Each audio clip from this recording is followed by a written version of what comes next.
Alrighty, kiddos, welcome back. So today I'm going to be making a game just for fun and because I'm bored. And yeah, this is not scripted. So I start off in Blender making the map. Just as a mesh part, you can see I first add a solidify modifier and apply that, and then I subdivide it in edit mode. You can get there by hitting tab. This is just a mesh, but it solidifies it. And then I go into sculpt mode and just start sculpting it. But before I have to start sculpting it, I have to turn off X symmetry, and that will really screw me up if I do that, if I keep it on. And then I just start sculpting, and this is for some water, so just some subtle differences, just make it kind of subtle. And then I just kind of go to work making some bumps along the ground or along the water, and this will just kind of make it look, give it some detail, make it look better.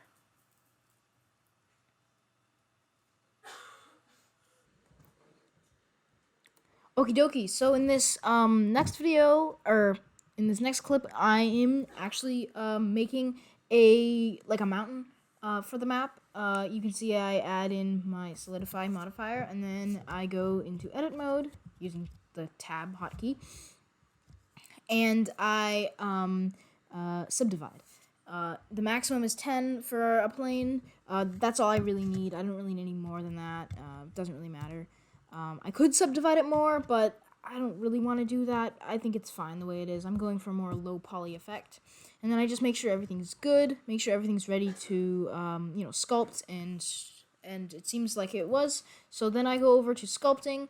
I have to, the symmetry is already disabled, so it's fine. I make sure of that. And then I just start sculpting away, and turns out I'm playing around with it, and it seems like the strength is a little too low, so I turn up the strength, and then I turn down the size because I want more pointy, small areas, because this is like a hilly, mountainous environment.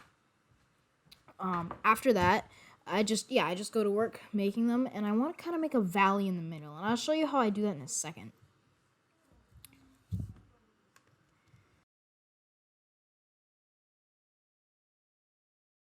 Okay, guys. So to make a valley, or to make a dip in the middle of the plane, to make concave, not convex, you actually have to hold down Control while you click around, and that will just let you carve out instead of actually add to the mesh. So that's a tip that you can remember.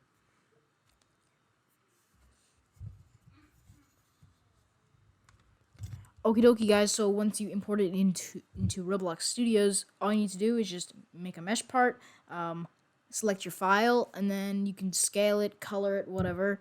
You can see I'm doing that, and it works just fine. Thank you.